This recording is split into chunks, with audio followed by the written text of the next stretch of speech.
Swipe Up, episode 227, the podcast where I share my unfiltered thoughts on the latest news and entertainment updates. I'm your host, Ray Taylor. Jim Carrey was the first actor to have 3 films go straight to number 1 in the same year. The year was 1994, and the movies were The Mask, Ace Ventura, and Ace Ventura, Pet Detective, and Dumb and Dumber. Classic comedy films, right? This is an insane run. Also, the first 3 movies that he was actually the lead actor in, right? All 3 movies comedies, which was crazy as well. Ace Ventura didn't necessarily age very well with the trans character villain thing, but you know, the thing with comedy is it's really tough for comedy to age well. It is very tough. Comedy is very much about the time we were in, and at that time, there was a lot of, and goes back to the previous story, right? Given new information, we see that maybe it's not fun to be making fun of trans people and to demonize trans people in the way it is done in Ace Ventura.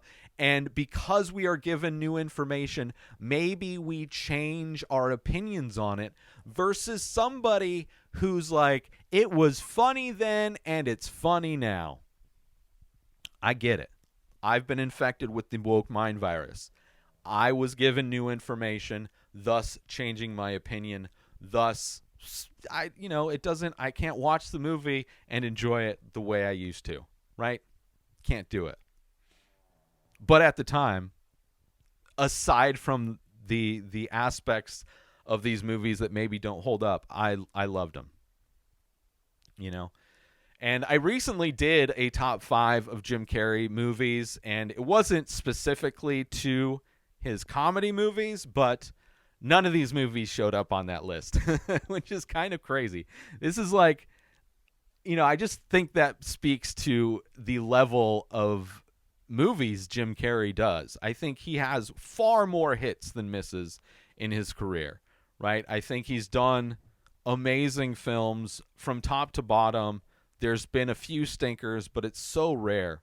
And I'm sure one day I'll do a Jim Carrey comedy. Definitely there were comedies from Jim Carrey that were on this list, just not these 3. And Mask, I love. I mean, the thing about this also is that, like, one of the he hands down probably the most quotable. Like, there are more one-liners from Jim Carrey in those 3 movies than I would say any other kind of one-liner superstar like an Arnold Schwarzenegger, right? Arnold maybe has a catch line here or there in a movie, 1 per movie, maybe 2. Jim Carrey, it's like almost everything he says in those movies is quotable. Right? And arguably one of the best actors. The range of movies that he is able to do. I mean, you take Daniel Day-Lewis. I don't think you can ever get Daniel Day-Lewis to give a comedic performance the way Jim Carrey can. And maybe Jim Carrey can't do a dramatic performance necessarily as good as Daniel Day-Lewis, but I think the range that both of those actors may have, considering if you consider Daniel Day-Lewis to be one of the best. I mean, you take any actor that you consider to be one of the best, Daniel Day-Lewis, Denzel Washington, I of course blanking on every name that could be a great actor.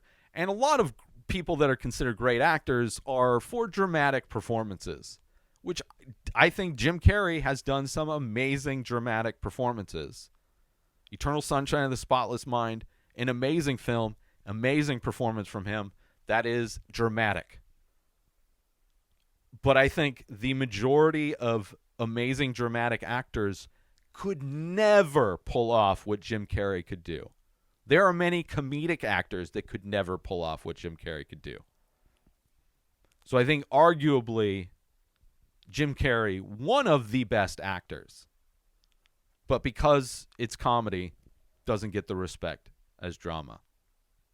Right? He's also a great artist.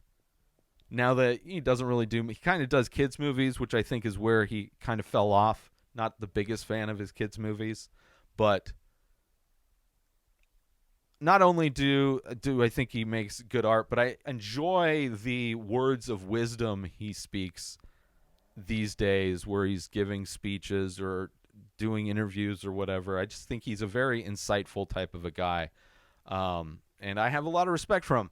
Maybe he's done horrible things in his life. I don't know. I don't know his personal life, but just based on his career, separating the art from the artist, obviously a lot of people critical of how he got in character, very Daniel Day-Lewis style for Man on the Moon. I still love that movie, and I think it makes complete sense that would be something he did for that. But it is what it is. I have a lot of respect for him, right? Jim Carrey, and amazing. First 3 movies as a lead, all going number 1, all in the same year. That is amazing. That is an amazing thing. I don't know anybody who has that kind of a record. New episodes of The Ray Taylor Show come out every single day. Subscribe on YouTube and everywhere our podcasts are found. Binge the full week over at InspiredDisorder.com/plus. Buy Ray Taylor Show merch over at InspiredDisorder.com. Have a wonderful day, everybody. Peace out! Today is the day where you wake up and you realize that everything that you've been dreaming about, everything that you've been wanting, every goal and wish and hope that you've ever had can become real. Dreams can come true. What you manifest in your mind, you can bring to reality.